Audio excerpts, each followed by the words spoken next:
Hey, everyone. Welcome to December Dash, December 18th. I'm looking for the live stream. I'm going to have to, looks like, refresh the screen here again for Facebook. It's just on that much of a delay. I might have to go and update some settings for that.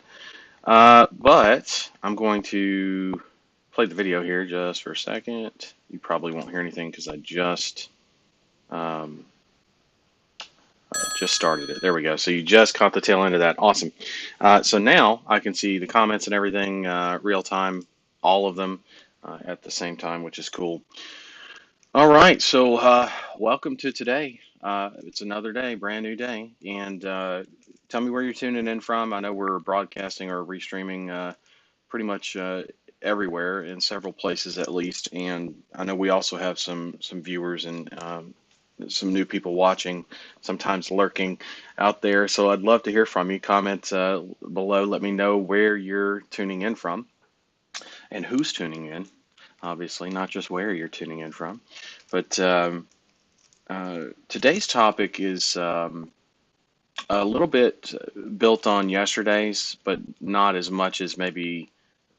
Yesterday obviously was not a great day for me, but it almost seemed planned with the topic. And I can actually show you um, how it wasn't. In fact, I'll do that right now. We'll go we'll go onto my screen here. I'll go to December Dash and I'll show you the topics for today. So today we're talking about consistency, why it's vital to growth, common myths, and then yesterday, as you know, failure, what it really is. The day before that was protecting your vision, your why, and your how. And this nifty little thing that I always love about Google, they basically put everything out there for you to be able to see. You can see I'm on the current version, but the last time this was edited was November 14th, and you can actually see that all of that stuff's there, right? Um, so yeah, it's pretty cool to see that. I actually have a typo, um, which I'm gonna have to go in and correct today, and that's another reason why I'm showing you this. So I forgot that Saturday is not the 20th. Saturday. Let me see if I can go back. I got to change out the 20th for the 19th and so on. So I'm gonna have to change dates here, right? Um, and I can do that on my own time. But I just wanted to show you that everybody makes mistakes, and that yesterday was totally not planned at all. In case anybody was wondering, I don't think anybody was, but funny how that works, right? I mean, I sat down for a while and thought about the topics. I mean, some of the ones that we talk about every day, or at least make sure that they're covered every day, such as mindset, making sure that expectations are managed, understanding the numbers, tracking the results. I always talk about all these things, usually on an individual basis for whoever comes into the Zoom part of the call or ask questions in the comments. And then, of course, expected outcomes from that and detachment and all that kind of stuff. So that's kind of like my mandate. But then I have a special topic for the day, right? And again, today it's for consistency, or it's about consistency, why it's vital to our growth, not just personal growth, but also the business growth, and some common myths about consistency. Like a lot of people tend to underrate this topic. Like when I say be consistent, there's a reason it's rule number two, right? Out of the three simple rules to master success, it's follow the trainings, number one, be consistent's number two, right? And use support, reach out to support's number three. So, why is it number two? It's because it's that important. So we're going to talk a little bit about that today. And I think tomorrow we'll probably, instead of talking about instant energy, I'm going to put in there, I'm going to move all these topics down and talk about uh, instead of instant energy, I'm going to talk about the momentum from the consistency. And I think that, oh, there we go. I think the momentum from the consistency topic will lead very well into instant energy as the next day. And then, of course, from there on, we're pretty straight out exactly what we need to do, talking about the right stuff. Okay, cool. So, consistency and why that matters, and not just why it matters. More specifically, why is that vital to our growth? I mean, you hear the language I'm using, it's very strong, and it's very strong for a reason. It's not something to be taken lightly. So, um, and I'm working through some analogies for this because there's not many out there that apply well enough. Um, but the idea is it's based on keep swinging, right? Keep on swinging. So baseball analogy with the 300 hitter, and that's, a career 300 hitter in baseball is Cooperstown material, Hall of Fame material, right? Um, and what was the other analogy I used outside of baseball for people that don't know baseball? It was boxing, right? 20% landed while you're taking a hit too, by the way. So that was a really good analogy as well. Those are more focused on the battle within, right? And what we got to keep swinging on, man versus himself, right? But it doesn't really explain the consistency and what it will do for you when you keep swinging. Because a lot of times, if you know when something's if something's going to happen based on your actions, we're more likely to do it more often, do it faster, all that kind of stuff, right? It's more motivation, in other words, which leads into again the energy we'll talk about on another day coming up here. So the consistency is a momentum builder, especially in this business model. The way I've designed it, um, keep in mind, there's a million different ways to pull clients. There's a million different ways to deliver services and products to clients and build an agency. You can go after multiple verticals. You can go after, I mean, options wise, not what I teach, but you can go after multiple verticals. You can go after multiple services, multiple products. Uh, Prospect using different tools, uh, sell using different tools, build your own agency website using different tools. There's so many different options on so many different points of building and maintaining and running an agency, hire and train your own people and run them with your own standards. There's so many things, folks. Here's the thing on that.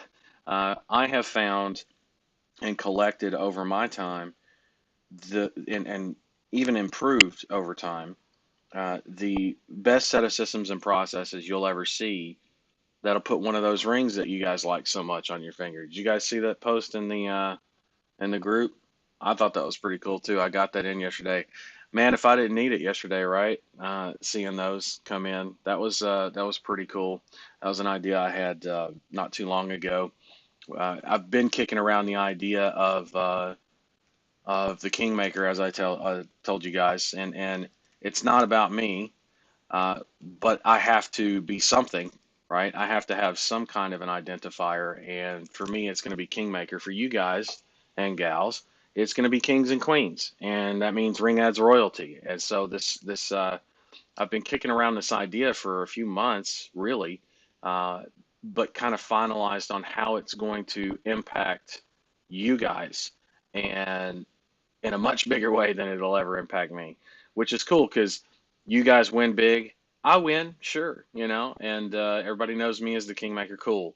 Um, Not really my main goal, but I do need some kind of an identifier, and I recognize that my branding at the time did not have that, and we not only have it, we're going to continue building on that. And so the rings you saw from the post, I don't know if you guys saw those or not, so I'm just going to show them. I think they're pretty cool. I will show these off because these are about you guys.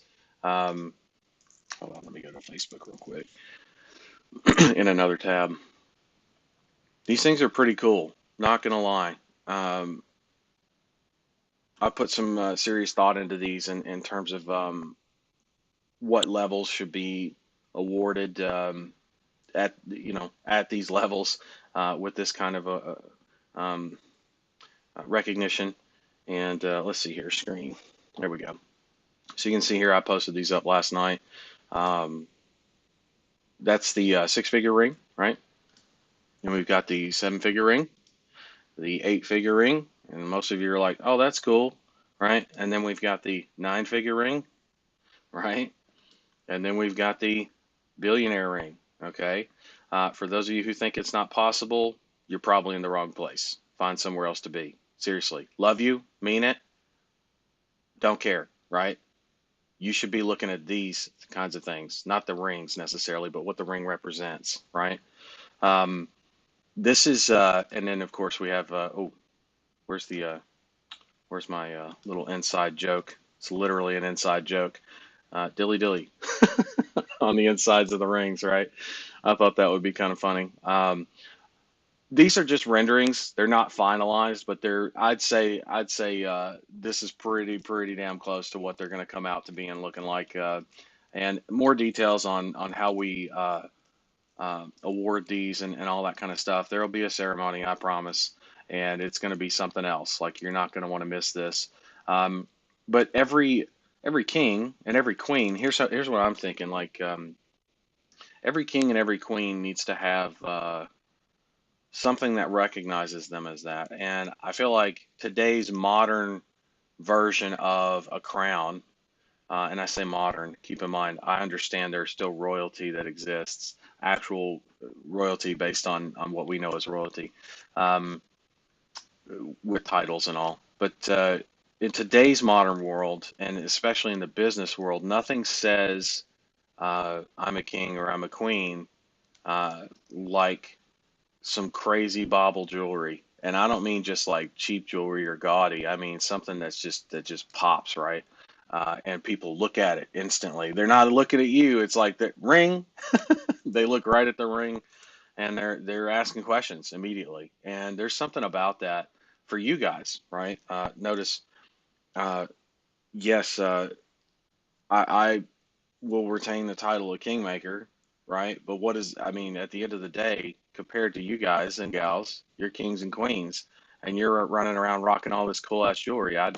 It's not like I sat here and designed myself a ring, and I did that on purpose because, again, everything I do is designed to reward you guys, uplift you guys, keep you guys growing so that you can become at these levels that you can achieve, obviously, but when you achieve these levels, the level of contribution that comes back into ring ads for everyone else is unlike anywhere else in the world. It's almost like it'd be like we us having our own uh, world leaders summit. Only instead of actual world leaders, you're kings and queens of your business, and it's just a convention or gathering of kings and queens, world leaders, but specifically in pay per call, and even more so specific to ring ads, and that's really cool. Like some kind of a council, right? Which I need to write that down because I like the sound of that. Council um, and court.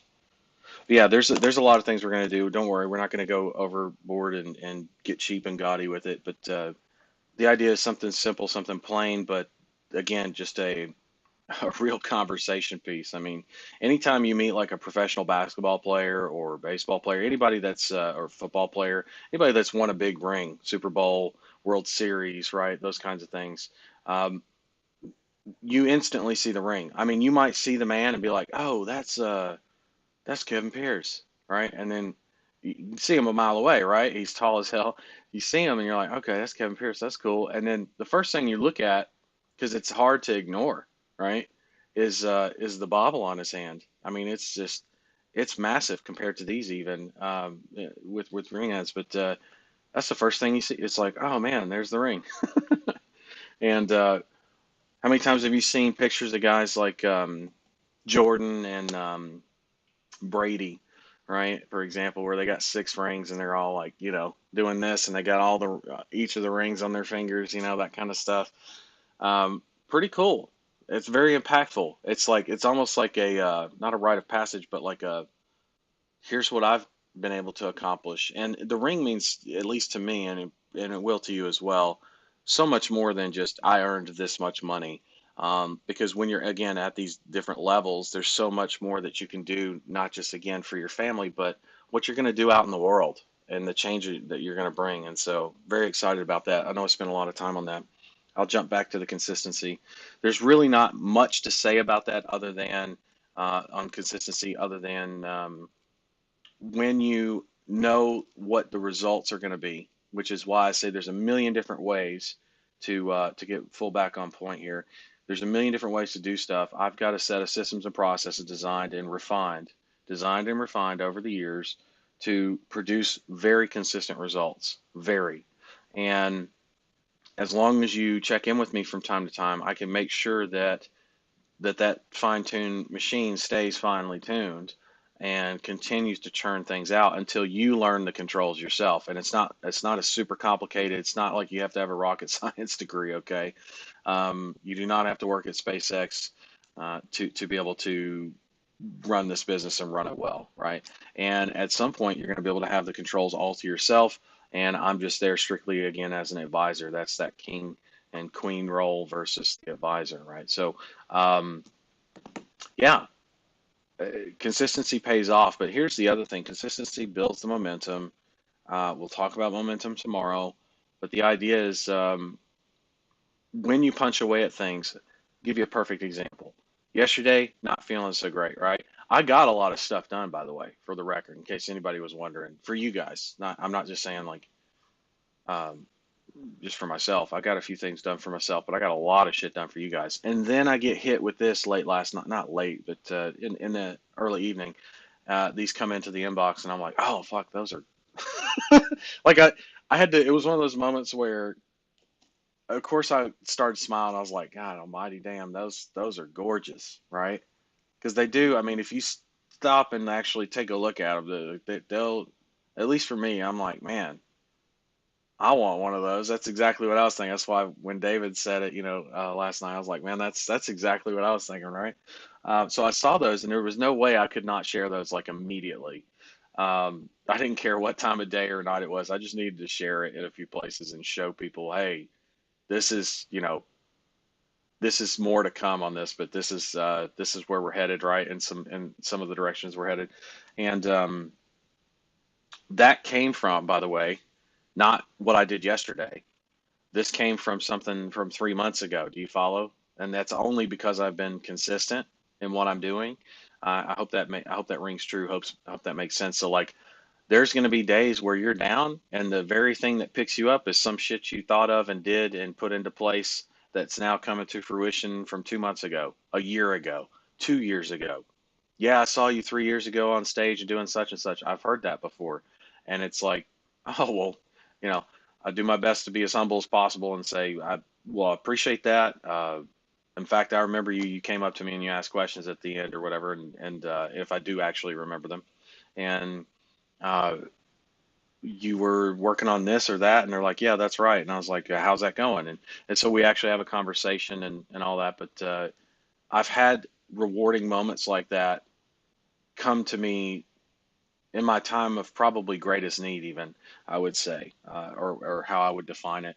And that's important to know, for you to know, because if you haven't built that up yet, every day that you keep swinging, every day that you are consistent, will definitely be some knockout punches. I mean, you might consider yesterday one of my worst days in terms of since I've been doing the streams, right? From the 1st of December, hell, even the end of November of this year, I've basically been on a stream every day, if not multiple streams every day, and I've just been punching shit out, right? Doing well, everybody's doing rocking it. Uh, there's excitement, there's shit happening, and it's good shit. It's and then yesterday, right? For the sound effects, um, that was that was shitty, right? And everybody felt it, and I guess the point is, I wanted everybody to not feel that, but to see, okay, what do we do from here? And now you're kind of seeing the wrap up from that. Notice I'm not giddy giddy, right? I'm not gooey. I'm not super happy. I'm not crying or emotional or anything like that. I do feel much better than I did yesterday. I can tell you that. And it's only because of what I accomplished yesterday. And then this little bonus right here with the rings that I'm looking at still, I've got that up on my screen. I might make that my background. That shit, I don't do backgrounds really, but man, that's just, some of these rings are just, anyway, the idea is all that consistency led to um, a day that could have been, sorry, that's my phone going off, a day that could have been complete absolute shit, to a day where I just felt shitty but got a ton of stuff done. And look at some of the big wins that came out of yesterday, right? the learning lessons, the rings. There's a lot of, even if that was all that came out of yesterday, from the learning lessons of seeing me deal with that, the rings, seeing it in practice and seeing these rings and knowing what's to come for your business, and that you've got somebody, you finally found somebody like me and our staff that's focused on your success, not ours, that our success is built on yours, right? Meaning your success first, our success comes from that. That's where the whole kingmaker concept comes from, right? The kingmaker doesn't have more authority in the business than a king or a queen, um, but he's the kingmaker, right? That's it. That's it. I think that's pretty cool on and self-explanatory at that point on consistency, why we need it, how it can help in times of great need. Because let me tell you, there will be those times. And what do you got? What have you done that's going to be coming to fruition for you, or that you can lean on, or that you can pull from and grow or build on and focus on? Um, and I think that's a perfect example of not how to recover, but how things played out because of some of the things some of the fail safes, I would call them, that I have in place. Nobody's perfect, but you can have what we call fail safes. And if you have redundant or redundancy built in, so in other words, multiple fail safes, shit like this is just it's gonna be impossible for you to stay in a state like that, or to not get anything done, even though you're in a state. And it builds over time. It really does. It makes you a better human being, makes the world a better place, and that's not some cheesy line bullshit. That's the truth, 100%. Um, and that's what we're all about. That's what I teach, um, and what I expect from you, right? What your people will also expect from you, your staff, your clients. Okay. All right. I feel like I'm droning on that one, but it's super important. Okay. We've actually only been talking 20 minutes. So I'm going to grab the link. See everybody saying, hey, hey, there's Clem. Scott says, good afternoon. As always, good to see you, Scott. Adrian, hello from London. Very cool. Um, where is oh, here we go. There's the post. So I'm going to post this in real quick to the group, and also out to the world for the live Zoom. So if you'd like to come into the Zoom room, you can come in, ask questions live, or if that's not really your bag, that's not my bag, baby. If that's not your thing, then then just ask away in the comments, right? Or if it's a shorter question that you need some guidance on, and you just don't feel like coming on live, you can feel free to ask in the comments, no problem. You want to come on live, ask questions, not just ask questions, but if you've got something you need to show me, share with me, whatever. While that's going on, I'm going to catch up on the comments here in a second. And forgot, Art got another client in, right? So I'm going to go update the points. And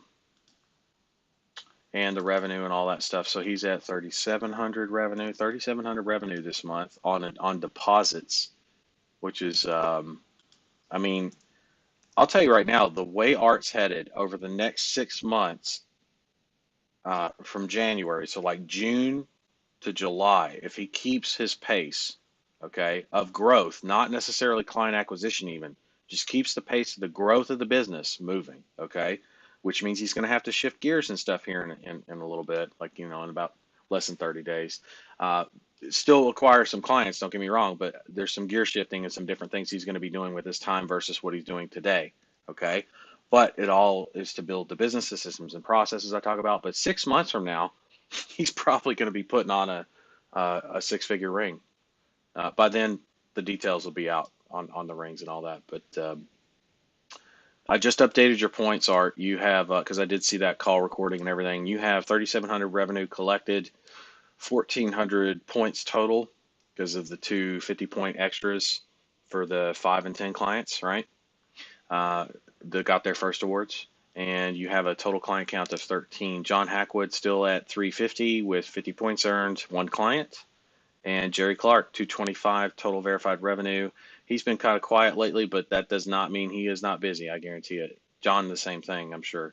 And Jerry's got 2 clients with 60 points earned. Okay, so that's kind of where we're at on the standings of the points and all that stuff. Who's going to be next on the board? Who's going to be next on the board? This is the last half of the month, and this is where shit gets interesting. Shit gets shaken up. So I'm excited about that. Um, I don't see anybody in the Zoom yet, so I'm just going to kind of hang out, take a drink of this, ask some or answer some questions. Not ask some questions, like I'm going to ask you guys stuff. Hey, what's it like in Houston? Hey, what's the weather going on? Are there any riots in your city? I'm not going to ask any questions. I don't really have anything to ask, except for maybe how are you? Because if I hear you're not doing well in your voice or your tone, then we got to work through that first in order to solve the problems from a better place. Which reminds me, it's another fucking thing we need to talk about later. Uh, solve from different place. Talk about problem solving a lot, right? Anyway, Art's tuning in from the Philippines. David's from Houston. There he is. Hello from Houston. Tim Blank tuning in from Green Bay. Consistent as ever, man. You guys are some consistent mofo's. I love it. I love it.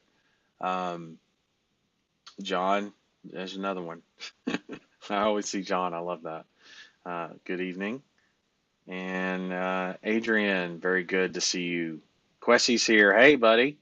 I got your I got your ticket. For those of you maybe waiting still on a response, even for months ago, yes, months ago, I'm working on catching up on the support desk, based on priority and all that kind of stuff. But there's things that I answered yesterday specifically for Quessy and support, so that's why I was like, oh, I see he's on here today. It's good to see him. Andy's here. Hey, Andy, good to see you. David's coming into the Zoom room. I'm gonna keep looking at the comments here. Steve Taylor says, hey. Rob Cornick. Let's see, who do we got here? Snowy NYC. Yep, I bet money it's snowy up there. You guys got hit hard, all the way through yesterday, right? I'm not saying it's probably not still going, but at least through yesterday. Mohammed's tuning in again. Very cool. Jeff Brewer. Those rings look awesome. Yep. Andy says, "What does dilly dilly mean?" That's an old Bud Light. Well, maybe not even that old anymore, but a Bud Light joke. It's a Bud Light joke. Go look it up on YouTube. You'll appreciate some of the humor there, Andy. I know you will. Mr. Deskpop there himself. Art, with regards to setting client expectations on the onboarding, how should one answer? So when can we expect to see some calls?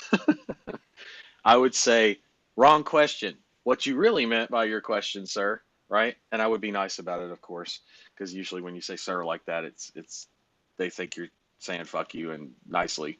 You don't say it like that, but you would say something along the lines, that's a great question, Mr. Potential Client. We tend to see calls between a couple days, well, sometimes the day of. As soon as we get you rolling, it takes us 48 to 72 hours to get your account info set up and get everything moved over and transferred over. But once that happens, you can see calls that day, or you can see nothing for a couple days. It just depends on what's going on out there in the market. So when it rains, it pours, right? That whole thing is there's going to be an ebb and flow. It's going to be based off of what's out there in the market. But I can tell you this: if there's a phone call out there for someone looking for XYZ service, right? uh, or HVAC or whatever your vertical is, then our ad shows or you're going to get a phone call, right? If the phone call's out there, it's going to come through us. You're going to get it, right? Is how to put it simply without even saying the words about ads. Um, and when it comes in, you get it, right?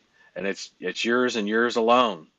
And that's the focus of what they're asking. Like what they're asking is the root. Remember, you got to dig to the root of why people ask stuff. I'm not saying you need to jump to conclusions or um, read people's minds, but there are things that you can read into very, very easily based on the types of questions people ask, how they ask those questions, what tonal patterns they use. Because that question, so when can we expect to see some calls? If it was said kind of casually, like, oh yeah, I've been meaning to ask. Uh, when do you think we're gonna see some calls? You have any idea around about? That's very nonchalant, relaxed, just curious kind of a thing, right? And most people tend to not play that one up, right? And then there's people that say, so when are we going to see calls? That's totally different in terms of expectations to manage, right? And you're going to have to read into that a little bit and actually listen to your clients and respond to them appropriately. But that's a question on that's the answer on how I would handle that question. It's very much the wrong kind of question to ask, but I understand the root of the question. I'm not just going to point out that they're wrong. I mean, my name's not Trump. Wrong. No, I'm not going to do that, but I'm also not going to let them keep thinking that's the right question either, right? I kind of give them the room to realize, oh shit, that's probably not the greatest question to ask, but he understood what I was asking, so that's cool. Like that's a play it cool SOB, right? You play it cool like that, and not to play it cool to look cool, but play it cool as in you're a cool, calm, collected customer. You're not gonna mess up their business. You're gonna add value to it, and the value comes from the phone calls you deliver as they come in. You can't control the weather if your industry is weather based. You can't control, but you can control when the phone calls come in from the weather, right? And when they do, they're in the right place with the right guy or gal if you're setting up your agency. So that's what I would say on answering that question. It's a good question. Art's asking, is attendance still a thing? Attendance is still a thing, 100%. We haven't taken it in a while. I have been saying at the end of the sessions, maybe some of you have missed that. I understand because they're 2, 3 hours long sometimes. Not intentionally, just that's how things shake out. But I will, at the end of the session, usually say, yeah, I'm marking everybody present like I did yesterday.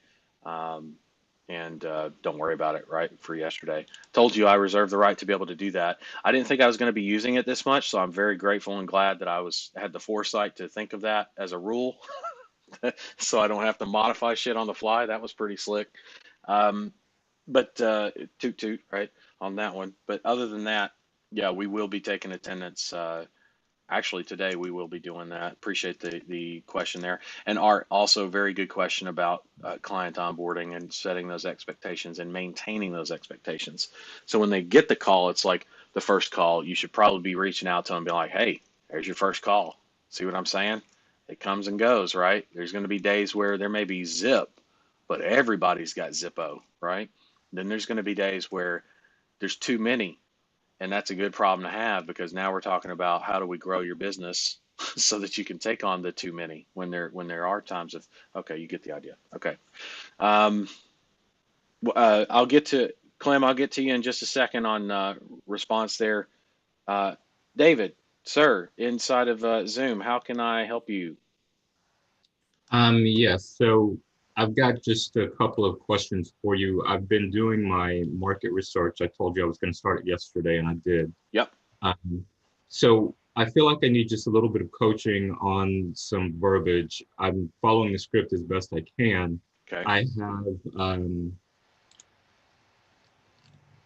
so I made one, two, three, four, five contacts out of the list of 20 that I've made so far. Okay. I called three in North Carolina, two. I called three, or I made contact with three in North Carolina, one in Orlando, and one in Chicago. That's a good And spread. the results were, well, let me just tell you, here's where I'm getting stuck. So I'm following the script. When I get to the point that I say, I'm just curious if you've ever purchased calls before from anyone. The response that I got from three of them was, no, we don't purchase calls. And my, I guess where I feel like I'm stumbling is that when they say that, I feel like it's hard to give them a response that doesn't feel like I'm trying to sell them at that point because I've already told them, hey, look, I'm not trying to sell you anything. Like for example, to one guy said, hey, is that something that you all would consider, or how do you all get your business? And he immediately became defensive. Right. The question needs to be, have you ever, Okay. not do you currently. And if you Okay. do use do you currently, it needs to be have you ever or are you currently purchasing any phone calls from any providers out there? And if you get somebody that becomes defensive, you can be like, Okay, I can hear very clearly you've had a bad experience. Can you tell me a little bit about that? Was it Home Advisor? And then as soon as you say something like that, especially that name, you're usually going to get somebody that unloads on you, but not in a negative way for towards you, just about their experience, and you can pull from that and be like, okay, so this market really hates Home Advisor, which is most markets, by the way. Got it. How bad and why? What are the main reasons that everybody's not liking these kinds of phone calls or leads, right? And then once you have those listed out, that's extension of your market research for the people that have had bad experiences or been burned before, right? Because someone that says they don't buy phone calls is telling you that because they think they're about to be sold. 100%, you're right. But that's how you shift the conversation very easily. And you also, again, start with have you ever, right? That's going to be um, kind of a, how do I say this? Like, you want to know all the ins and outs of their business, not just about the phone call side and how they get their business, right? That's part of it, yes, but you also definitely want to know things that have nothing to do with phone calls, 100%, because you need to know where their head's at, their headspace. For example, remind me what vertical you're going after. Moving. That's right. Okay. So these guys, remember, I forget shit all the time about verticals for some reason. I'm not a forgetful person, but when it comes to verticals, I it's just so with that vertical. Okay, um, you have someone that starts their day, even as a business owner. When do they start their day typically, David? What have you found? The responses I got were like 8 a.m. to 8:30, and they run until about 9, depending on Right. what they're doing. So what does that tell you? It's a long day. Long day when there's a day, right? Now in the wintertime, it's actually usually like half days, or in the middle of the day, it's a little bit later, like 9 or 10. Sometimes Okay. jobs will start a little bit later in the winter based on the fact that it's fucking cold outside, right? Okay, and the sun comes out at some point, hopefully. Um, and there's a few hours of daylight, but usually they like to get started closest to daylight as they can without breaking any noise ordinances. So no earlier than 7, right? Working for a couple different moving companies, personally, I can tell you, um, as a driver and a mover, that get going to work at 6:30, 6 o'clock in the morning was not, and showing up at 7, no later than, ready to go, truck checked in and all my checks done, um, was a very common occurrence, right? Especially in the peak season. Okay, so and 7 a.m. and I wouldn't get home till it was dark. And when I say dark, I'm talking about, keep in mind, you got to get home and then you got to pack the truck in and then go home. So in a lot of cases, I would get home 11, 12 at night and I'd be up in 6 hours, right? And I mean, I'd spend 15 minutes showering, getting ready, whatever, shaving, and then my ass is out the door so I could make it to the yard and do it all over again. that was that was my day. There were 2 and 3 move jobs sometimes in a day, depending on how small they were, or if it was a rather large move, then it was a one move day. But um, that's how it goes. And those are the drivers and movers. I get that, but at the same time, if you're a business owner and you don't have great management, or you're a smaller location, so you don't like you can't afford that kind of management, that means there's going to be more people in the office even as late as midnight, right? In some cases in peak season. Right now, not the case. They're probably done, 6, 7 o'clock.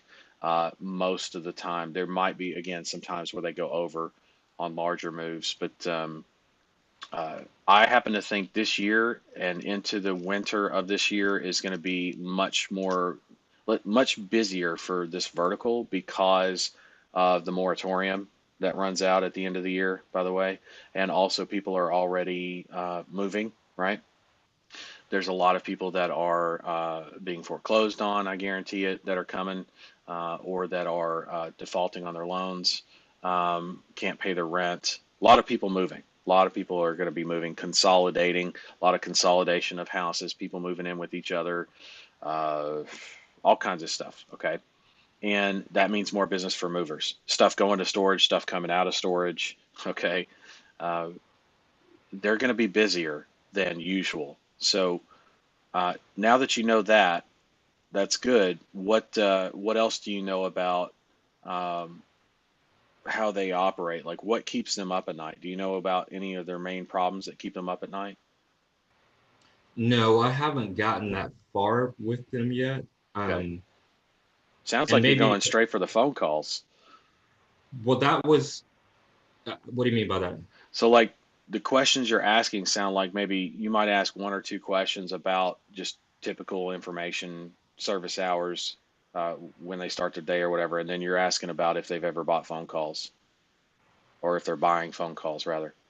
Like is that like Actually, this? maybe that's my mistake then, because I actually start with, are they buying phone calls? Yeah, that's a if you look at the list, look at the list of questions I have on the script that I gave you on the slides. You definitely want to, excuse me, you definitely want to review that. If there on the slides that I gave you, or the slide that I gave you, the first question to ask and examples of those questions is not about phone calls.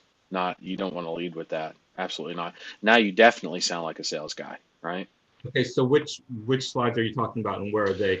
Because this, COVID, well, was it COVID client? Yeah, COVID client challenge, and also November 23rd of this year, we did a fast start session number one for the December dash here. We did five fast start sessions to prep everything, and the okay, first day of that was November 23rd. So if you go into the Facebook group, you're going to find a replay.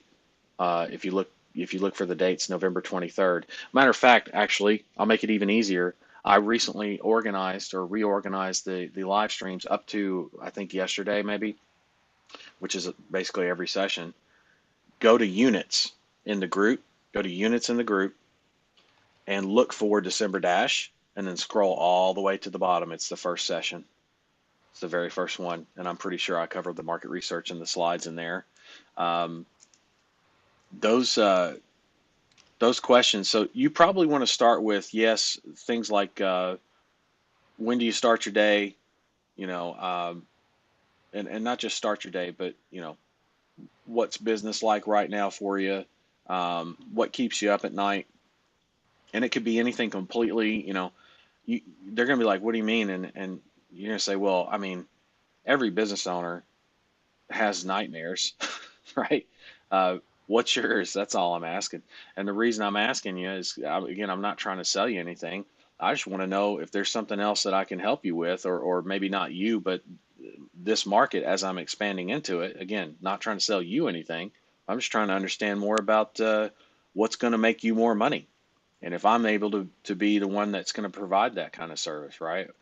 Then yeah, that really opens them up to where it's like, okay, he legitimately is not trying to sell me anything. So then when you ask about lead generation stuff, such as, have you ever bought any phone calls before? It comes from a place of, well, he said he's not going to sell me anything, and until you start sounding like a sales guy, and by sounding like a sales guy, I mean actually start talking about buying phone calls. They're not going to they're going to take you at face value at that point on. They're going to have opened up on you and understand that you're actually not trying to sell anything, not be as defensive. okay, then that's helpful. I don't know where I got this in. I thought maybe it was in the PDF, but so the second paragraph of the script that I have, it says, my name is David. I'm with Moving Company Direct Calls. Listen, I'm not trying to sell you anything. I just expanded into moving industry, and I'm looking to find out more about the needs of your industry. See, I deliver phone calls of people who are looking to book a moving company. I'm just curious if you ever purchased calls before and from whom. Oh, okay. Wow. Maybe I do say that. I don't know. Maybe there's something about how you're saying it. I really can't tell you. But I usually, um, when someone asks, I don't know. I've used that exact script. All I know is I've used that exact script, whatever that is. I don't have it in front of me, obviously. And I'm rusty on it, but I'll tell you right now, I've used it in COVID Client Challenge. It's the exact same wording. There's nothing different from that. I copied that slide for the fast start training from the other shit that I've used for years. So if you're asking that question and you're getting people that are defensive, it's how you're asking it. I don't know, man. I don't know. I don't know what to tell you other than to It's tell probably you. my deliver. It's probably my delivery. I mean, I've only made a few calls so far, so I'll keep practicing. Can But you it does can make you more sense as well to start with different types of questions. Well, I focus more on the fact that I'm not trying to sell them anything. I emphasize that. You said you've done that, but I also, the needs thing that you just mentioned, I mean, you've got to really naturalize this. It can't sound like it's being read for one thing, right? Matter of fact, I'll tell you what, let's do this. I will,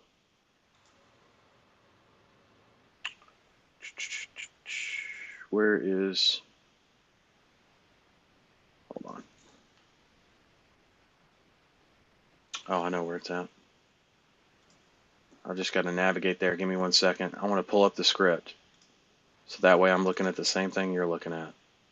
And yes, it is possible for you to be that rusty because you just don't have to do it anymore. um, that should tell you a lot about how it works and how well it works. But I did not think, that's what's so weird. My memory did not serve me well on that one. I did not think that uh, I mentioned phone calls for sale on the first line. It's interesting. So I want to be able to read that back. Where's there's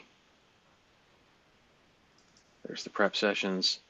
And is that number one? Where's number one? 4-1. Here it is. Okay.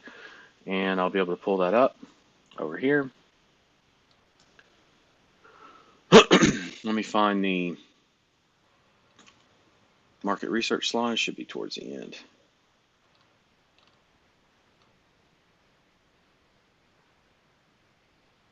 That much I remember. Here we go. All right. So make 20 calls, tell them nothing for sale, ask them questions about their business, learn about the industry. So I labeled that on those slides. Slide 41 on session one. Actually, I'll show you on my screen if that's cool. And again, covered in fast start session one, right? And I told you where to find that. So we should be good on that. Market research script. My name is William. I'm with XYZ Moving, direct calls, whatever. I'm not trying to sell you anything. I'm actually expanding into the moving industry, and I'm looking to find out more about the needs of the industry. See, I deliver live phone calls to people who need moving services. Again, I would have to write this out so that I can read it more naturally, but people who need to book a mover, long distance and local both. And I'm just curious, you ever purchased calls before? And if so, from whom? And I make it sound more like I don't know if that helps on tonal patterns, but I make it sound like I'm actually just curious. And if they say, oh, did defensive, and I've had people do that, I say, listen, I'm not trying to sell you anything. Remember, I told you got to emphasize it twice, at least twice. I told you that. I remember telling you that yesterday. Okay. You got to come back and say if they're defensive like that, listen, I'm not trying to sell you anything. I drive phone calls for a living. I'm expanding into the moving industry. And I'm not going to say here's what I found out or what I know so far, but I'm going to use some of the language such as, notice I used local and long distance. That's jargon that they understand, right? Immediately they're going to hear that and be like, oh, he's not a fucking telemarketer because they don't say that kind of stuff. Or he doesn't sound like a telemarketer, but it sounds like he's trying to sell me something still. And then they're still that defensive. And then I say, listen, I'm not trying to sell you anything. They don't hear telemarketers tell them that. Telemarketers are there to sell. You know what I'm saying? Like none of them are ever going to say, listen, I'm not trying to sell you anything because they're actually there to sell something. So when you re-emphasize that, it's almost like you're coming back to the point of, okay, we don't have an agreement yet, a micro agreement, if you will, in the conversation between us that you believe me that I'm actually not trying to sell you anything. So I have to come back to that. And then once I've said that again and said it not forcefully, but with even more emphasis, and then go right into, I'm just trying to find out more about the moving industry because I'm expanding in the industry. Again, not trying to sell you anything. If I was trying to say something, I'd probably sound a hell of a lot different, and you'd hear a bunch of people in the background like I was at a call center. I'm a business owner. See what I'm saying? I go right into, this is what I'm fucking doing for a living. I'm just trying to get some more information. I've got some information. Like I said, I know you guys do local and long distance. I know this, I know that. Uh, but I want to hear from you, right? I want to hear from you what your experience is. Like, I want to know what keeps you up at night? I want to know what gets you up in the morning, what motivates you, what's the best kind of business you pulled in, and what that looks like. Because I'm going to be able to figure out from enough talking to enough people like you what the moving industry actually needs and how I can best serve them, and then I'm going to go and make some sales calls. But I'm not trying to sell you anything. When I say it like that and I get it all out, they're going to be like, at some point, they may even cut me off because I've said too much, and then I just shut up and then ask the next question, let them answer, right? And at that point, again, it's not an interrogation. You've got to share with me, tell me a little bit about um, just a ballpark. What's that look like? How's that work? Uh, all kinds of questions like that that really just kind of, or phrases and questions like that that really lighten the question. Like you can ask some extremely sensitive information and sound like you're not going to do anything with it other than actually legitimately try to understand the business, which it's not an act. That's exactly what you're there to do. so, so it kind of works out, right? Um, you're not there to actually sell. You're there to learn. And I think once they pick up on that from your calls, it's going to make a lot more sense to not just you but to them. And again, they open up very very quickly. So I think maybe it's just that little initial barrier. Um, but it sounds like even with the barrier, you're still getting some information, which is good. But I would say it just like it's written. I mean, I would say lighten it up and then re-emphasize at the end. It's not written in this script on the screen here, but if I were to add anything, it would be right here, and it would be reaffirm that you are not trying to sell them anything here, and then write in parentheses if defensive, right? I mean, that's really, I'm not sure why all those were capital. There we go. Um, that's a good point. I tend to do that and just out of habit, and I just haven't written it down. But I always make sure when I teach people the market research script to say multiple times with emphasis throughout the conversation if they ever come back to this skeptical, you are trying to sell me something. No, sir. I am not trying to sell you something. I promise you, I don't even have pricing. I'm expanding into the vertical. I mean, now if you were a pest control company, then I could sell you something, but you're not a pest control company. I'm expanding into moving, right? Or uh, if you're not in another vertical, obviously starting out, it's a little bit different, but you could say, if you listen, I'm expanding into moving. If you were in some other vertical, I could give you a price, absolutely, and try to sell you today. But I'm trying to learn more about your business and what keeps you up at night because maybe there's something, maybe there's multiple things that I can solve for you, not just the delivery of phone calls. And maybe I can do that by getting you the best kind of business through my phone calls. And I'm not saying I'm going to do that for you today because, again, I'm not trying to sell you anything, just trying to understand, just trying to understand more about your business. And they will open up 100%. And there's if you need proof of that, not proof, but a good example of that, there are some calls that I made, research calls, market research calls that I made on the COVID Client Challenge. They're kind of buried and scattered throughout, like, I want to say day 3 and 4, but they're there. They are there. And you can fast forward to those points and hear those calls, okay? If you need more examples. But I think what I just gave you is more than enough if you take action on it. Um, and you're going to find they're not only not as defensive, but they drop their guard, right? To actually have a conversation with you. As much as like you couldn't get these kind of conversations in most cases if you showed up in person to their business. They'd probably kick you out the door. But there's something about on the phone where they can tell you're legitimately trying to understand and learn and or help them without directly trying to sell them something that they appreciate and won't kick you out of the front door because it's on the over the phone. But if you tried some of this stuff in person, the script would probably have to be a little bit different because you're probably not even going to reach the business owner directly, right? you're going to deal with the front desk. And that's a little bit different where getting that kind of information, you might be able to get some information, but every once in a while you'll get a business owner who come out right then and there, right, without any follow up, and then you could have this kind of a conversation. So this kind of conversation and the information you can pull from it, even if they are defensive, um, can pull such information so fast compared to what I just described, because it would take you forever to go around town. You might even have to go to a couple different cities just to get that kind of information physically. And how much time would that take and all that kind of stuff. Whereas you could do this in an afternoon, 2 afternoons. You said you talked to 5 of them, and that was yesterday, and they were mostly defensive. Now you're armed up, ready to go, and you'll be able to make calls no problem and get people to share everything with you. 100%. Is there anything else? No, that was it. I just wanted to get a little coaching. I felt like I did good on about half and half of them. And in my mind, I was almost thinking to myself, okay, I'm going to keep asking questions until I'm going to make these people throw me off the phone. Good, good. Which with one guy, I mean, I was talking to the wife of an owner, Okay, and that's just as good, man. Are you kidding? I, I think she realized that she got a little diarrhea of the mouth because she was like, well, where's all this going? How are you going to use this information? And then Right. I circled back around to, hey, I'm really not trying to sell you anything. But anyway, that answers my questions. I appreciate it. So I'll let you know how I do.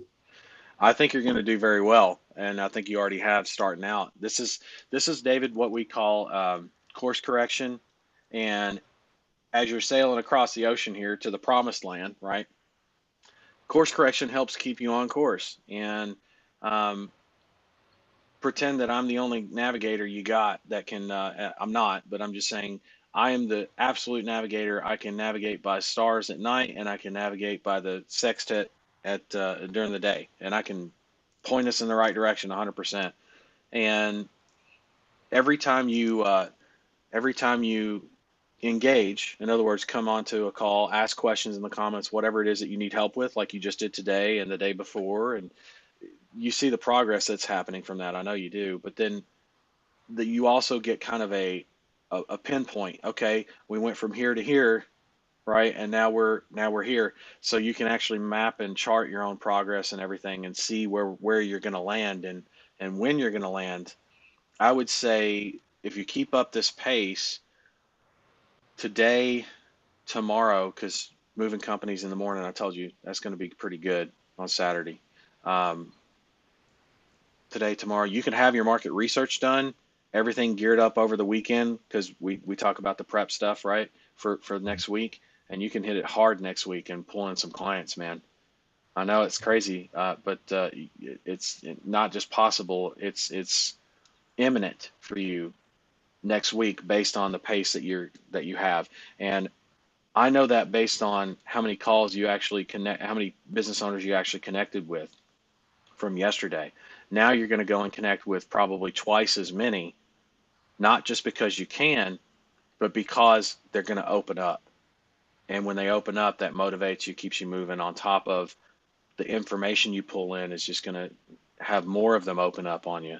And so you might even get done with the market research today, to be honest, but definitely by Saturday and or tomorrow, and then the rest is prep on setup, making sure everything's good to go, and you're able to take clients on, um, and then Monday, Tuesday, Wednesday, Thursday, right?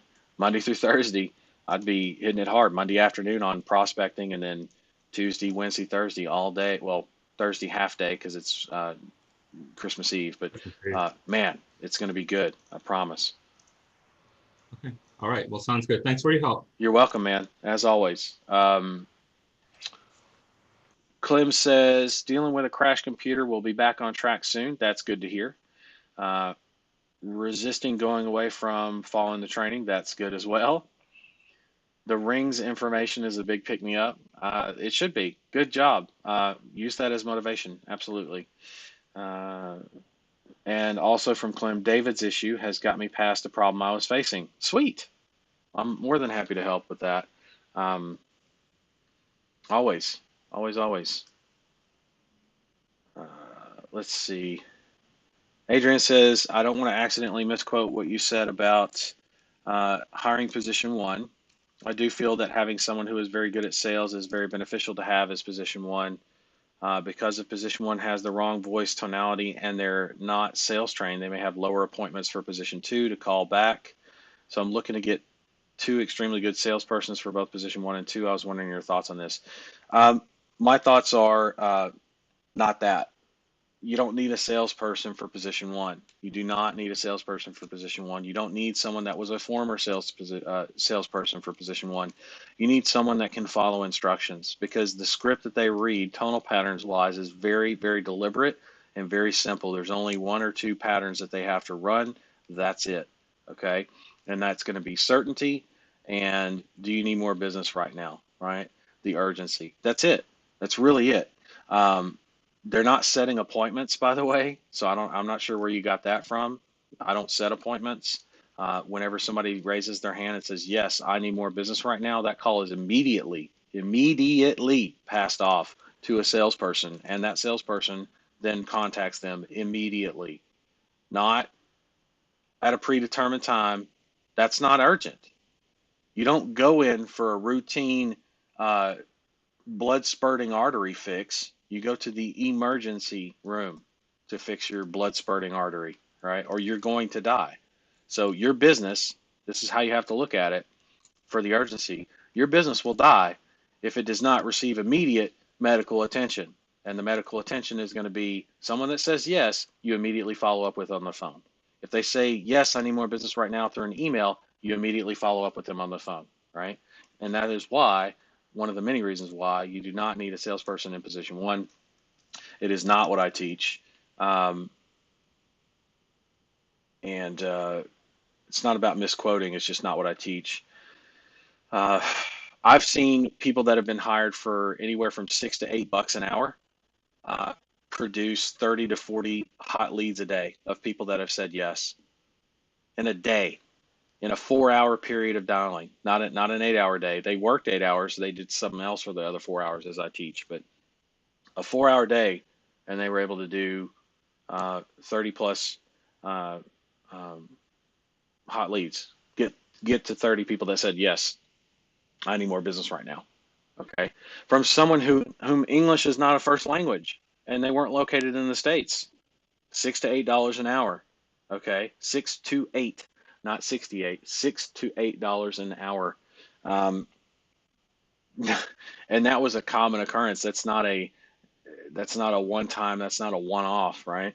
Um, no, you don't hire a salesperson for that at all. Please don't. It's a waste of a good salesperson. Put them in a sales position. Okay. Um, I understand your logic there, but I'm telling you right now, it's not necessary. It's overkill. It's not going to do you any better than, in fact, it may even harm you, because salespeople tend to try to sell, right? You want someone that's able to separate the wheat from the chaff, not try to say the chaff is the wheat. Salespeople will do that. Big problem. You're asking for trouble if you go that way. Okay, I'm just saying. Not. I'm just telling you what your business is going to tell you eventually if you learn it the hard way. So take that as a, not me like beating you over the head with it, but it's a warning shot, not from me, but from your business. Hey man, you go that way, your business is going to fuck you up left and right. You're going to wonder why stuff is happening, and if you don't know to listen to the call recordings and keep track of that daily, and why would you have to do that anyway if you hired the right person to begin with? And course correcting on something like that constantly is going to be a real pain in the ass when they could just be over on the sales side doing what they love to do, or are good at, right? And you teach them the sales side. So please don't do that. It's going to cost you in more ways than one. Rob says, hey, William, I managed to get a prospect to the, I guess, CC info, so credit card info part of my website while he was in his truck. Sweet. Good job, dude. Um, he stopped and said he needs to ask his business partner before spending money. He told me to call him back at noon. He's not picking up. He went from very receptive to no response. Any ideas? I know there's not much to go off of. There's not much to go off of. However, from what I'm reading here, it sounds like he had some reservations or had a question. And so this is that point where call him from a different number. That usually works, and wait a few hours before you do. Um, if it's noon there, or if it's after the time he said to call back, call him back later today or tomorrow around the same time, and then also around the noon time that he mentioned tomorrow. Even though it's a Saturday, it should be they should pick up, or he should pick up. And this is the point where you get them to level with you, because that was a stall tactic very clearly. If someone's in the truck and they're at the payment page and they know that they're going to have to pay for something, but they do need to speak to someone, maybe it's legitimate that they actually need to speak to a business partner. And I'm totally understanding of that, right? But I'm the kind of guy that these calls have to go somewhere. The urgency's there. You need to, while I'm on the phone, let's conference him in then. Let's ask him right here, right now. That way, if he's got questions, I can answer it, and we can get these calls coming in and served, right? That's the approach and that I'm taking. And if they still have reservations, then they have reservations about something else, not the price. It's going to be something about whether the calls are exclusive or not. You're going to have to loop back, right? Can they dispute them or not? Um, are these people highly qualified, and what that looks like? Those are usually the concerns that people have, not the price, because it's such a small amount. They know it's small. They're not stupid, right? They may even use that as an excuse or a stall tactic, because money is money, and they think you're a telemarketer, or that you're going to act like a telemarketer, because that's what they've been pre-programmed to respond to, telemarketers, because they get so many telemarketer calls.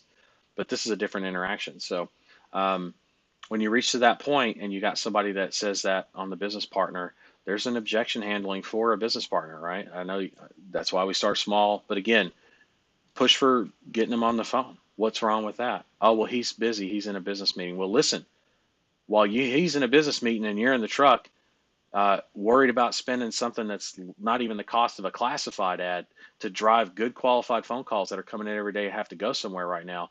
That's exactly what's happening. These calls are coming in. They've got to go somewhere. How soon? It's not a question of if. It's how soon can you and your business partner touch bases and get back to me? Like, are we talking today? Are we talking in an hour? Do you see the urgency? Do you feel that? It's not their problem. It's your problem. But they're not getting off so easy with a bullshit stall tactic, right? You can't let them get off with that. Notice I'm not saying you must buy, pressure, pressure, pressure, right? I've got phone calls that got to go somewhere. So in other words, what that implies is they're going to go somewhere, right? So how soon can this happen, you and your partner? And do I need to be there? I'd like to be there, right? To explain things, because people don't explain shit well for you on your behalf. I promise. It's not because they're intending to do that. It's just because they don't remember half the shit you said, to be honest, 100%.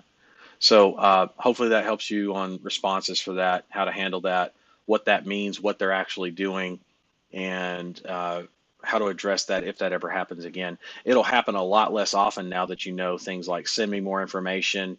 Oh, yeah, I need to talk to somebody when I get to the checkout page, all those kinds of things, right? Uh, Quessy says, William, thanks so much for taking your time to make a video, address my concerns. Your response has been very helpful. I've taken all recommendations on board. Cool.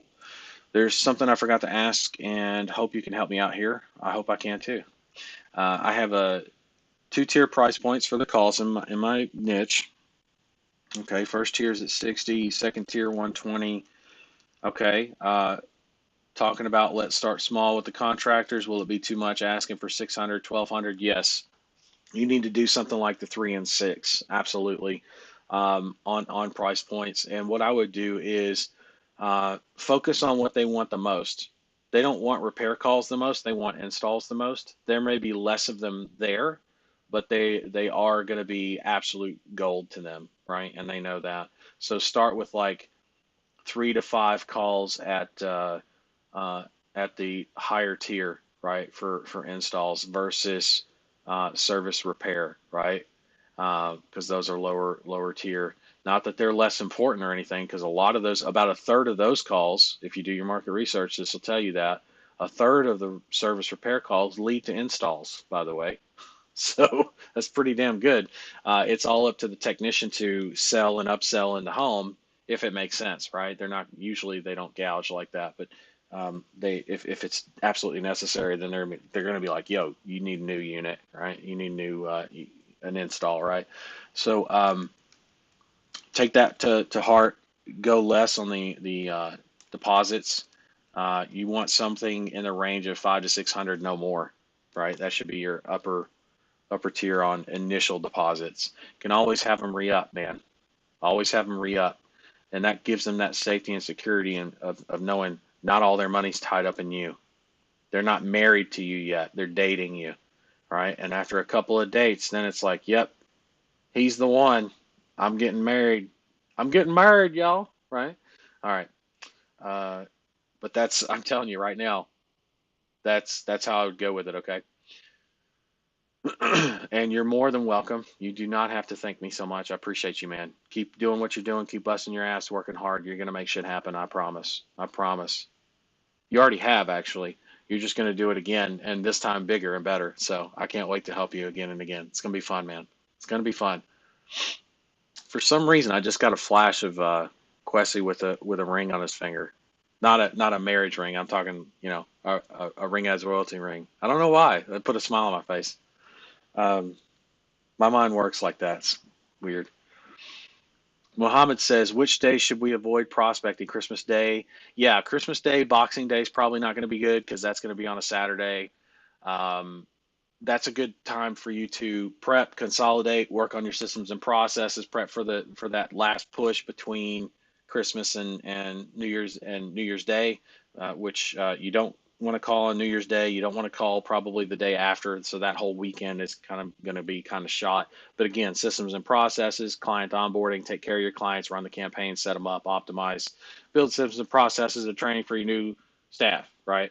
Whew, a lot of stuff for you to do during those. So like, it's kind of like, hey man, peak time to get clients, and then it's for clients. But while it's for clients, it's peak time to build the business and systems and processes, and then and when it's for that, it's great for clients. And so there's like you ever see the binaural waves where it's like when one's peaking, one's um, not peaking, bottoming out, arcing. I don't know what you call that. I'm not that scientific, but well, it needs to be like this, right? So when one's peaking, one's kind of coming down this way, right? So and how they go, right? Just like that, they ebb and flow, peaks and valleys, but the peaks for one are the valleys for the other, and so forth.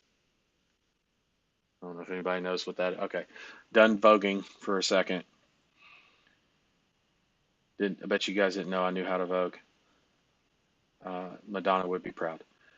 So no Christmas Day, half a day on New Year's Eve. Excuse me, half a day on Christmas Eve, half a day on New Year's Eve. No Christmas Day, no New Year's Day. No on the weekends of the holidays, and then back to work on January the what is that, the 4th, I believe. Yeah, January 4th. Cool. All right. Adrian says I was doing the position 1 and 2 with persons I partnered up with. I was doing the position 1 and 2 with persons I partnered up with. What happened for about 3 months was the position 1 business partner, excuse me, produced only produced 46 yeses, who said, I need more business. Okay. And I find 46 to be very low for 3 months. I would agree. Uh, yeah, I would agree. So I'm looking to course correct now. Cool. Always happy to help. Um, I'm looking back and I'm not sure where things went wrong because 3 months and 46 yeses is very low. Uh, Call recordings help. And if you weren't doing call recordings or your business partner wasn't doing call recordings, then that might play a large part into the challenges you're having, if that makes sense. Without call record, you notice, guys. Now, Adrian, you're in a place where you're in my shoes now, which is not a bad place to be. Just recognize that's where you're at. Like it's like, man, I wonder what's going on in the business, and 46 seems low, and you're absolutely right. That's a good feeling to have as an instinct, based on what I teach. Right, you've learned enough over the years. You get it. At the same time, what can we do about it? And so your mind should shift immediately into, I need to have those things in place so that I can tell what's going um, on the phone calls where they say yes and the phone calls where they don't say yes, and then how many phone calls were made. And if none of that stuff is being tracked, find a new business partner for one thing, because they don't believe in getting better. If you don't believe in tracking, you don't believe in getting better at something, right? So anybody that's not committed enough to at least that is not really business partner material, right? For a consistent, reliable business partner, probably not a good person there.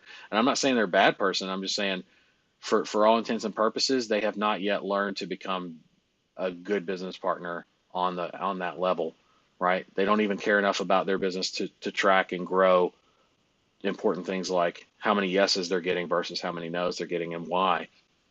Record phone calls, that kind of thing. Now, that's both of your guys' fault because you do share the business. Even if you've told that business partner, here's where shit gets really crazy.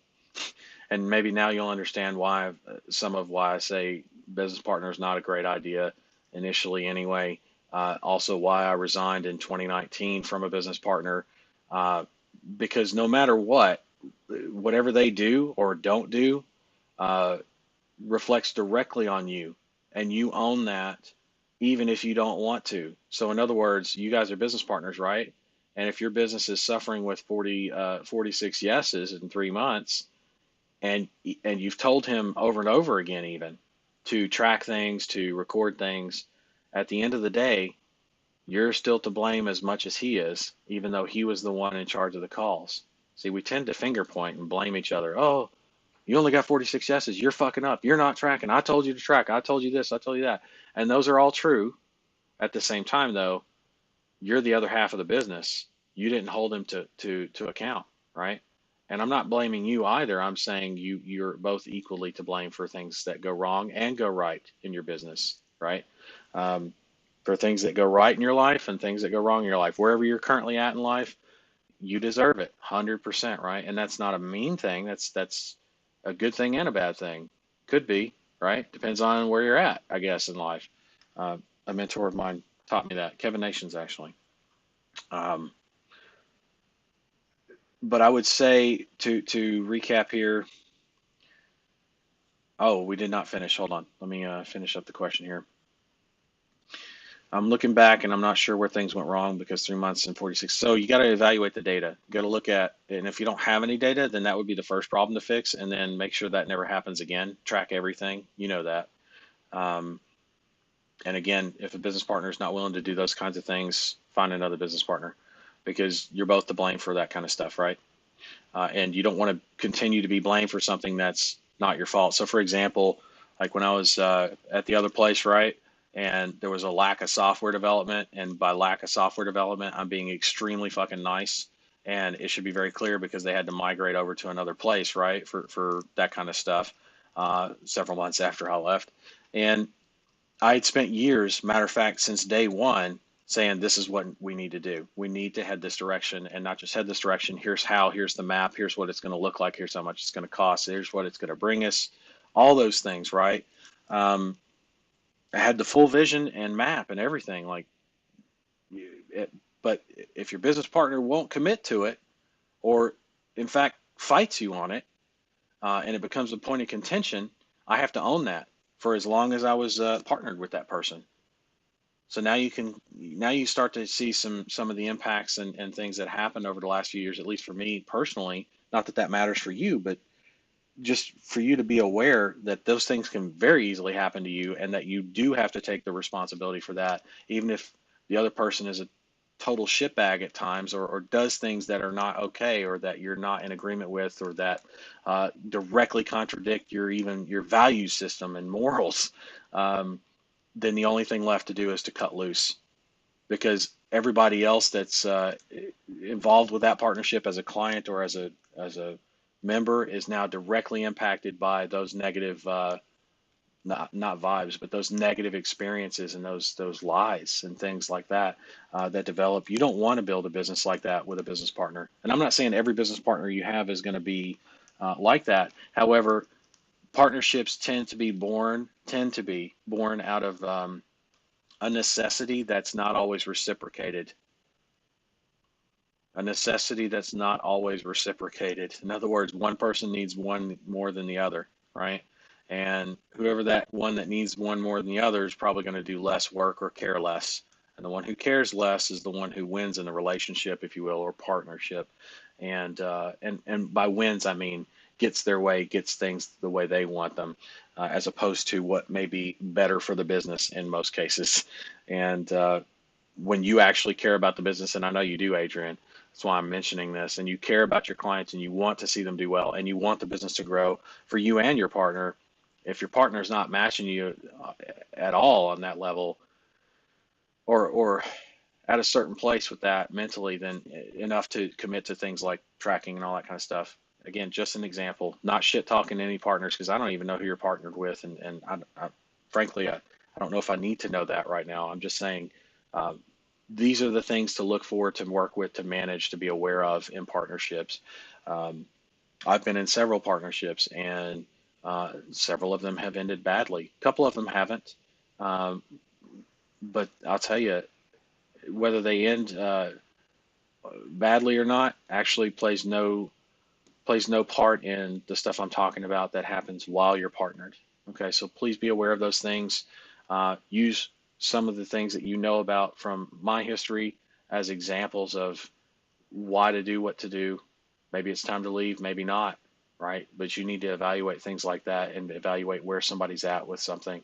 I probably didn't leave soon enough, but I also look at it as I had a lot of people counting on me, and it was hard for me to leave that. But then when there was a certain point where things were just being called out and threatened, and I knew I was in the process of being replaced already with something that was just completely not in the direction anyway and substandard, I'm out, because nobody's going to benefit, and there's lies on top of it, then I'm out, because nobody benefits from it. Nobody wins.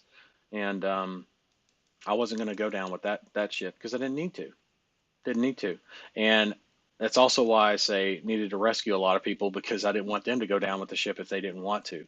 Now, people willing to stay on the ship, hey, you're willing. You stay. Just be aware your ship is sinking, right? You want to rescue? It's here, right now, no problem. And anyway, long story short, be aware. There's a lot of lessons there to learn, for sure, on the partnership stuff. What also happened was the position two, you're saying, would call back the persons usually 2 hours later due to their schedule being available at that time frame. Well, that's not good. And unfortunately, this did not produce any clients. Yeah, you're not striking while the iron's hot. It needs to be within, I mean, historically, anytime you've got a lead of any kind, an email submit, a phone call, somebody that says yes over the phone to more clients or customers, uh, you've got 7 minutes. 7 minutes, and then it's a fucking cliff.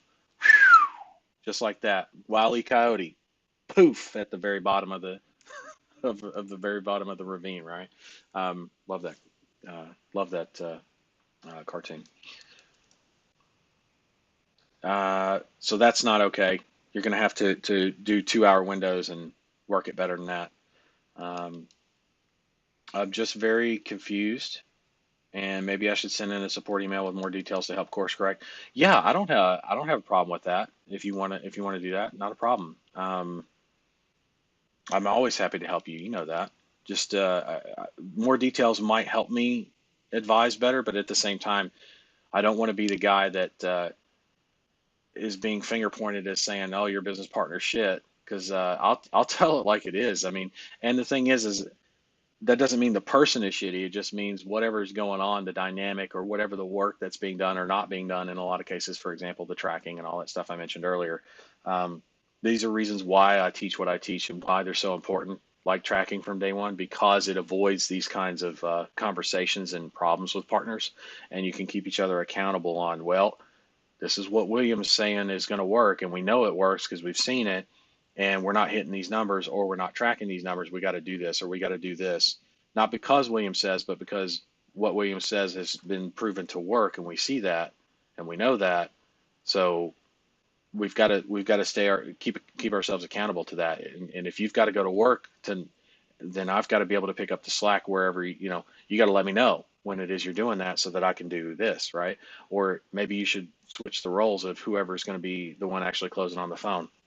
There's going to be things that you're going to have to do, decisions you're going to have to make as a business owner, especially as a partner, that are not going to be favorable to you, but favorable to the business. In other words, it's going to require a pound of flesh at times, not every day or anything, but and you're going to need to give it up willingly, cut it off yourself.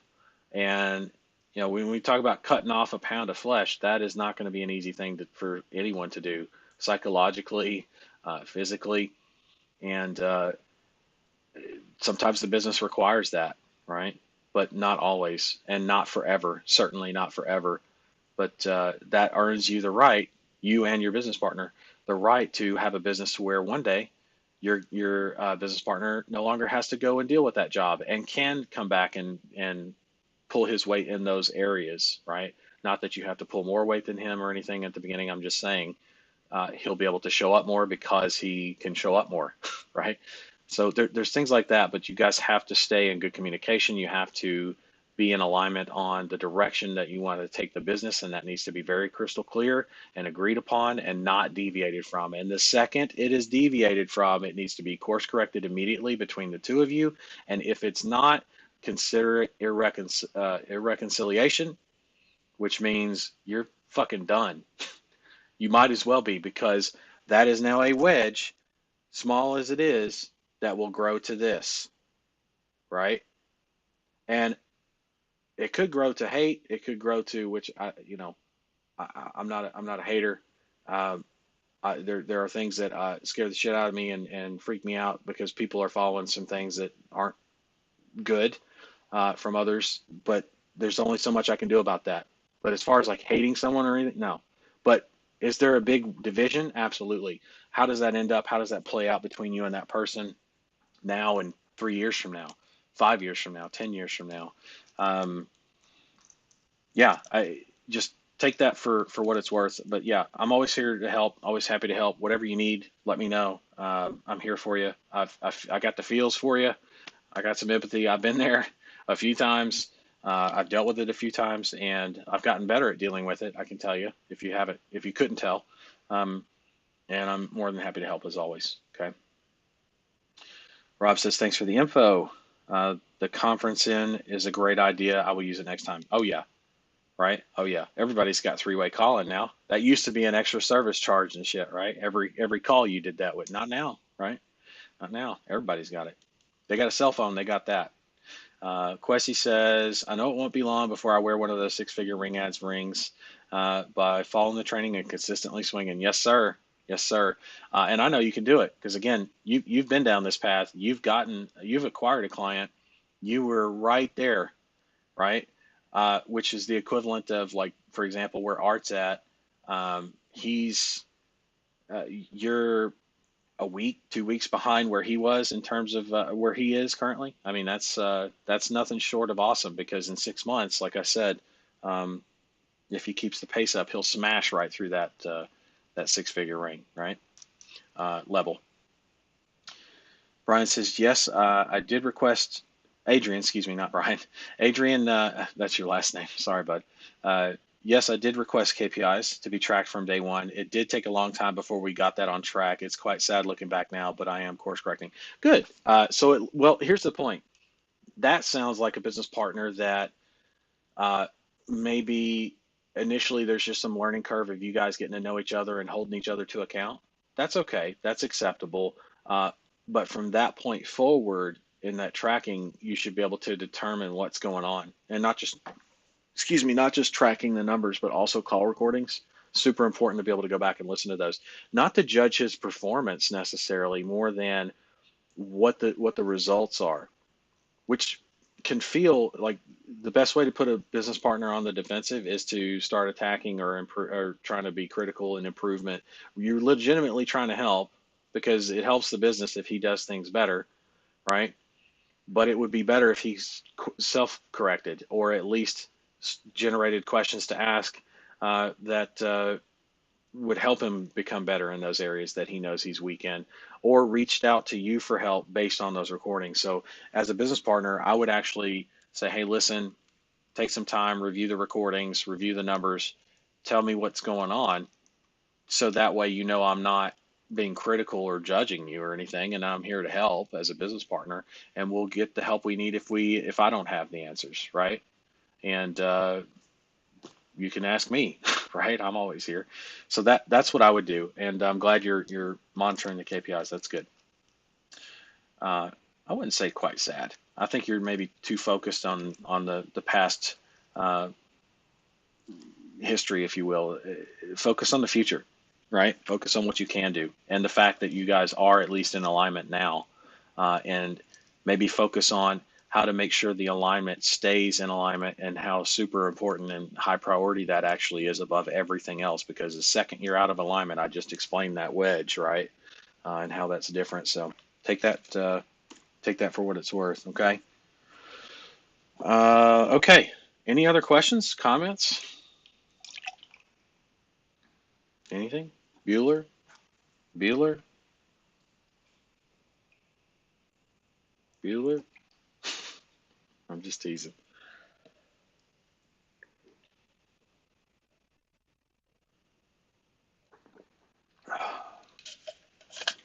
Hell of a start to the day today, too. It was good. I was on fire this morning. Still am. But mostly because of the fact that I kept swinging yesterday and 3 months ago when I was still swinging. Uh, Shit like the rings comes up. It's really cool, actually. Really cool. It's going to be good for you guys. Correction, it's going to be great. Good would be good. Great would be more accurate. Um, Nobody else is doing stuff like this. I know that, and that just puts us in our own container, our own league. There is no competition. It's personal best at this point for all of us in Ring Ads. That's not just on building agencies, but the access to the tools and functions we have, the strategies that I teach you, and that we also come up with. There's a ton that just kind of put us in a league of our own. I like it. I like it. Clem says, thanks. You're more than welcome, Clem. Good to see you on here again. And man, attendance. Be a good idea, right? Let's do attendance. All right, so in the comments section, I want you to type in, for attendance, I want you to type in Ring Ads Royalty. Ring Ads Royalty. And I'm looking for Scott Moody, Jeff Brewer, Steve Taylor, Tim Blank, John Smith, Muhammad Zakir Hussein, Art Tapman, Adrian Bryan, Garrett Amon, and Robert Kornick. Let me see it. Let's see it. Show me what you got. Oh, man. Ring Ads Royalty. There's Adrian. Gotcha. Let's see. We've got, man, everybody's piling in. Steve Taylor, Jeff Brewer. Gotcha, gentlemen. Garrett. Gotcha. Muhammad. Gotcha. Robert. Gotcha. John Smith. Gotcha. Art. Gotcha.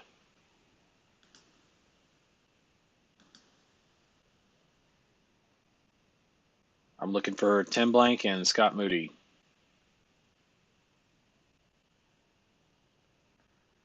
Tim Blank and Scott Moody.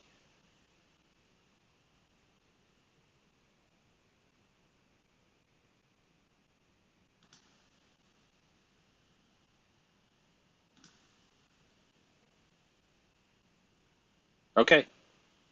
No more questions. No more comments. Everybody want to go back to work? Get back to work.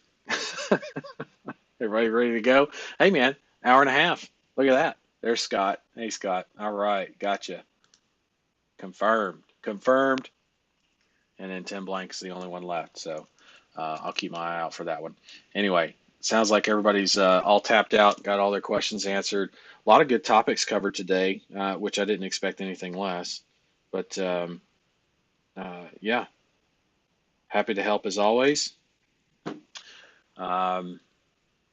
Should we bounce out of here? I think we should bounce out of here. Let's go get some shit done. Today's Friday.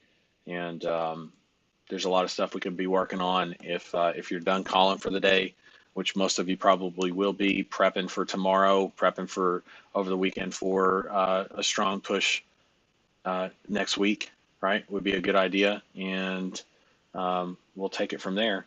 But yeah. Oh, there's Tim. Got you, Tim. Confirmed. So you're good. All right. So that's everybody on attendance that we need. And all the points are updated. Good. Let's go get some clients and start making things happen for the last half of the month, right? Let's double down, triple down. And you're going to see a lot of people on the board here, I think, within the next several days or less. And let's get after it. Let's get after it. I'll see you guys. I'm just looking at the comments. I'll see you guys tomorrow morning at my time, 11 a.m. Pacific Standard Time for December 19th. And we're going to talk about that momentum and what that looks like and how to use that to our advantage. Just know that consistency feeds that directly, right? The keep on swinging feeds the equals consistency equals momentum. And then I'll get to tell you what the momentum really brings. So you're definitely going to want to tune in tomorrow for that because it's going to be a hell of a session, at least for the first 20, 30 minutes. And then from there, we do what we always do, answer questions, and then get back to work. All right, let's do that. I'll see you guys tomorrow morning, 11 a.m. Pacific Standard Time. Bye for now. Cool. Cool.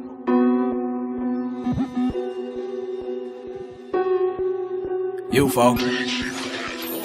Back on my shit with a new advantage. I leave it up to you to settle the damage. Diamond, yeah, I know it's foreign to him. I came from the guts of rural Alabama. Steph Curry wrist, watch with the handle. Simple motors, gotta lead by example. Not too many make it out when they down. Never been about bailing off of my route. Rain gang, got the city HD. Hate to see my brother die every week.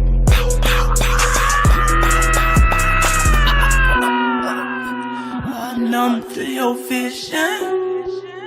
My life got me too fucked up. Disrespect to make a nigga go dumb. Pillow talking while you nursing that bitch and turn you to a scrub. Outlet prices from the plug. Bay Shore, Ocean View, or win Adidas with the boots. Niggas out here slinging arbitrage, so the money really no excuse. Welcome to the realm.